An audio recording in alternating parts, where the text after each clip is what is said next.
चंडीगढ़ में छेड़खानी और अगवा करने की कोशिश के मामले में हरियाणा बीजेपी के प्रदेश अध्यक्ष के बेटे के थाने से ही छूट जाने को लेकर अब राजनीति गर्म है।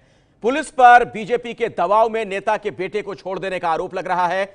आज कांग्रेस ने प्रेस कॉन्फ्रेंस कर चंडीगढ़ पुलिस के 2 बयान दिखाए और यह साबित करने की कोशिश की कि किस तरह पुलिस ने दबाव में आकर गंभीर धाराएं हटा दी।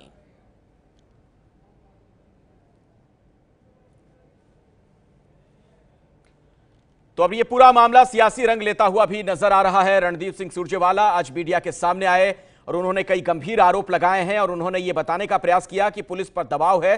दरअसल जो आरोपी है उसके पिता हरियाणा बीजेपी के प्रदेश अध्यक्ष। ऐसे में आरोप यही लग रहे हैं कि रसूख की वजह से पुलिस ने धाराओं को कमजोर भी किया और इसीलिए आसानी से थाने से ही जमानत मिल गई। तो जो घटना शुक्रवार शनिवार की रात को देखने को मिली थी, उस घटना ने कई सवाल, गंभीर सवाल खड़े किए हैं महिलाओं की सुरक्षा को लेकर भी, क्योंकि लड़की ने जो आरोप लगाए उसके मुताबिक न सिर्फ उसका पीछा किया गया, उसे डराया गया।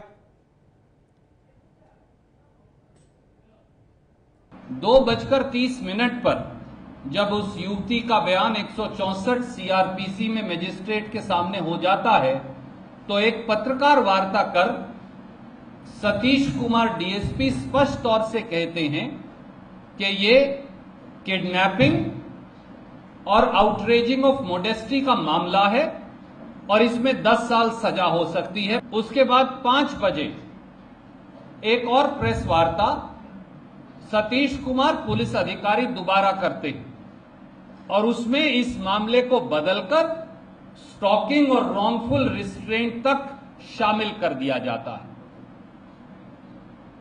सच्चाई क्या है?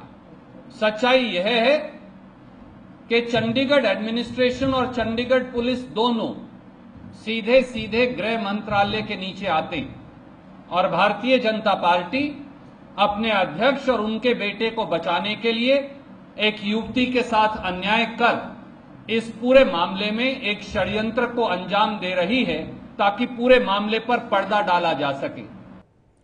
और पुलिस के जिन बयानों का जिक्र किया जा रहा है वो बयान भी आपको सुनवाते हैं। 511 आईपीसी ऐड की गई है। ये जो दवाएं ये अवेलेबल है या नॉन अवेलेबल है? तो इसमें मैक्सिमम सजा कितनी हो सकती है? 7 to 10 ईयर्स तक की है, लेकिन वो तो कोर्ट में ट्रायल के बाद। कंप्लेनेंट की हमने 164 की स्टेटमेंट कराई जिसकी अभी हमें कॉपी मिली है। उस स्टेटमेंट के अनुसार हमने इसमें सेक्शन 341 आईपीसी रॉन्गफुल रिस्ट्रेंट का ऐड किया है। बाकी इसमें जो भी और आगे कार्रवाई बनती होगी उसके लिए लीगल ओपिनियन लिया जाएगा। अगर इस स्टेटमेंट के बेस के ऊपर कुछ और सेक्शन भी अट्रैक्ट हो सकते होंगे। फिलहाल हम 341 आईपीसी इसमें ऐड कर रहे हैं। सर, अभी कुछ समय पहले आपने बताया था कि 365 और 511 भी ऐड की गई है। ये 5-7 मिनट में क्या वजह बनी कि ये 2 धाराएं? मेरे पास ओरिजिनल कॉपी नहीं आई थी। जो 164 की स्टेटमेंट है उस स्टेटमेंट में कहीं भी डायरेक्ट जिक्र नहीं कर रखा कि मुझे किडनैप करने की कोशिश की गई। हमने जो कंप्लेनेंट ने स्टेटमेंट दी है उसी के बेस पे हम चल रहे हैं। उसके ऊपर फिलहाल 341 आईपीसी अट्रैक्ट होता है जो हम ऐड कर रहे हैं। तो ये कोई कानूनी सलाह लेंगे? हाँ बिल्कुल जी, बिल्कुल। हमने हटाई कोई नहीं, हमने ऐड की है। 354 डी आईपीसी और 185 मोटर व्हीकल एक्ट में हमने ऐड की है 341 आईपीसी। सर, पहले आपने 365 और 511 भी ऐड करी थी। उसमें हमें पॉसिबिलिटी लग रही थी कि ये ऐड हो सकती है, लेकिन जब ये हमारे पास ओरिजिनल कॉपी आई है 164 स्टेटमेंट की, उसके पढ़ने के बाद हमें लगता है कि इस लेवल पे हम उसमें कहीं भी जिक्र नहीं है इस चीज का, पर इसके लिए लीगल ओपिनियन लेंगे। कोई पॉलिटिकल प्रेशर भी है? नहीं, कोई पॉलिटिकल प्रेशर नहीं है। तो सिर्फ 2.5 घंटे में नॉन अवेलेबल से अवेलेबल हो गई धाराएं। ये है एबीपी न्यूज, आपको रखे आगे।